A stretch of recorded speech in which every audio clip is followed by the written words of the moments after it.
ஒரு அழகிய கிராமம். ஒரு நெசவாளி வாழ்ந்துட்டு வந்தாரு. அவர் தினமும் தறியில நூல் செலுத்தி துணிகளை உருவாக்கி வந்தார். ஒரு நாள் அந்த தறி உடைந்து விட்டது.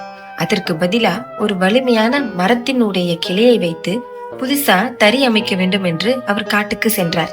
அங்கு ஒரு பெரிய வாக மரத்தை வெட்ட முயன்றார். அப்போது அந்த மரத்தின் வசிக்கும் ஒரு தேவதை தோன்றினார். இது நான் இருக்கும் இடம். இந்த மரத்தை வெட்டாதே. பதிலுக்கு ஒரு வரம் கேள் என்றது அந்த தேவதை. நெசவாளி அதற்கு சம்மதித்து, நாளை வந்து நான் வரம் கேட்கிறேன் என்று அங்கிருந்து கிளம்பினான். அன்று இரவு தனது நெருங்கிய நண்பரிடத்தில் என்ன வரம் கேட்பது என்று ஆலோசனை கேட்டான். அதற்கு அவன் நண்பன், உடனே நீ அரசனாக வரம் கேள், நான் உன் மந்திரியாக இருப்பேன் என்று கூறினான்.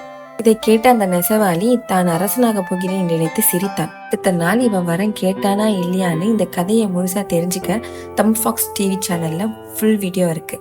கீழே டிஸ்கிரிப்ஷன் லிங்க் இருக்கு, மறக்காம போய் பாருங்க.